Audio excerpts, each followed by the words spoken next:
Diecast Dragor.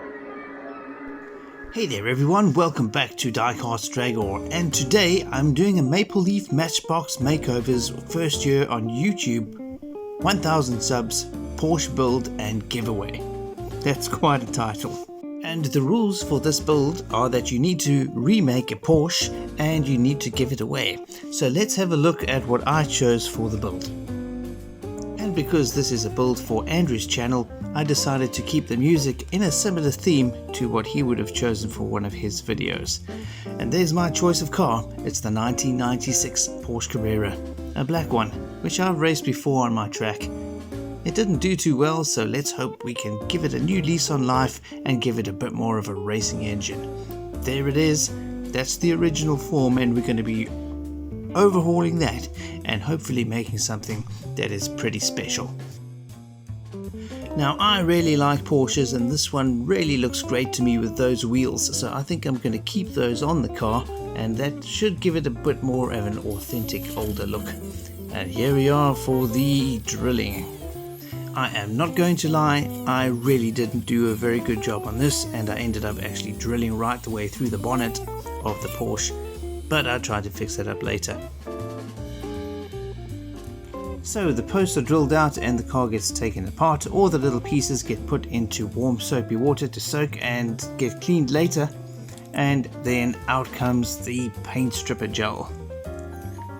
There we go.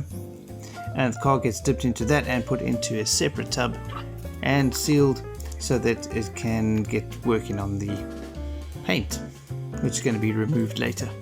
Now the base, I've got to do something special with this because I want this car to be a racer. The wheels don't really turn very well, so I got some graphite lubricant, and let's have a look and see what this actually does. You put it in the axle and then you basically rub it a little and grind the wheel on the axle, and that smoothens out any burrs or anything in there.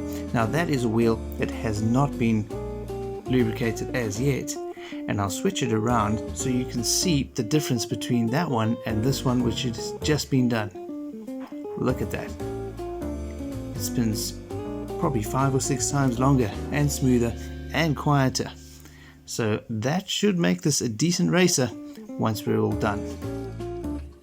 Well, the car was pretty new anyway, so there wasn't a lot of grime to take off, so we just kind of polished it up with some toilet paper and kitchen tissue, and that made it really shine up. I was surprised at how good it came out. I didn't realize how dirty it was until I started cleaning it up. And then the little inside gets a little paint job of its own, and there we go. I even put a little driver in there, so this should give it a little bit of extra detail, which I thought was kind of nice. Then a little later I pulled out the little tub with the car in it, and the paint seemed to have come off really nicely, and then basically it's the toothbrush and soapy water and off comes the paint. Comes off really easily. I really enjoyed that gel. And there's the product after the paint's come off. Most of it's off anyway, but then out comes the Dremel tool with the wire brush, and that really polished it up nicely. Now Andrew always says this is his favorite part, seeing the bare metal. It really was satisfying for me as well, and there I am filing away at the hole that I drilled through the bonnet. Then on goes the polish, and out comes the Dremel tool again with the Scotch-Brite attachment, and then we polished it up. That's the rougher one, and then out comes the buffer, and that really shined it up so nicely. It came out so smooth. It was really good to have a look at that once I've done that. Spending that little bit of extra time doing that polishing work really made a huge difference. And here's the progress so far. Everybody's nice and clean and tidy and washed up and, wow, ready for the next process. Then I decided if it's going to be a racer, it needs an aerofoil.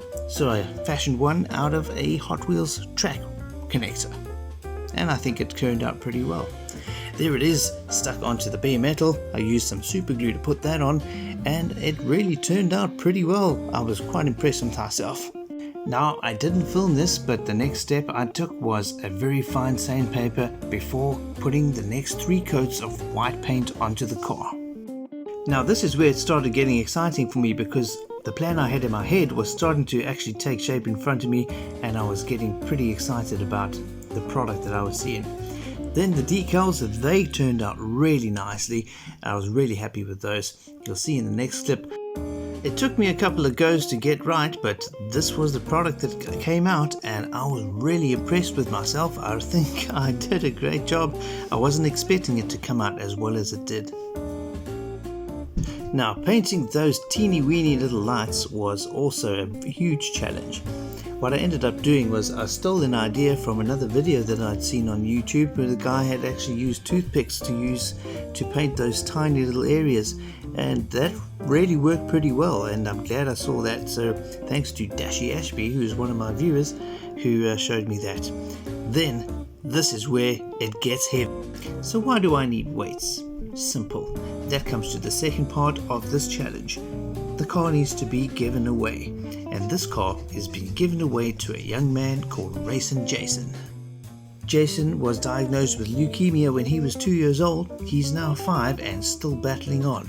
I thought he'd like a nice race car to compete on his dad's track at Two Tracks Racing, and I gave him some additional weight with this modeling clay and that applicator, and I shoved it in every little nook and cranny that was available in that car, so hopefully that'll give him the edge on the racetrack at Two Tracks Racing.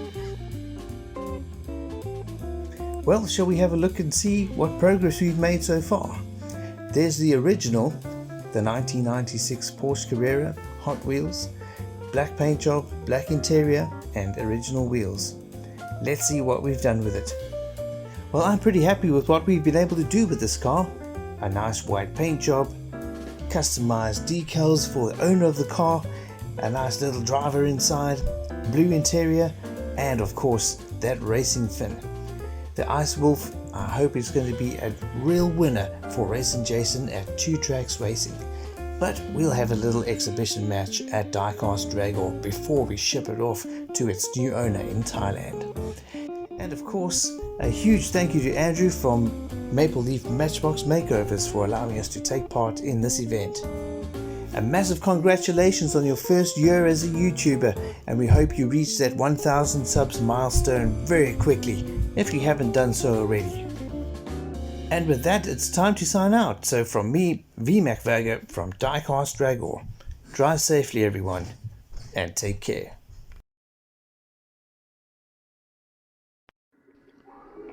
Diecast Dragor.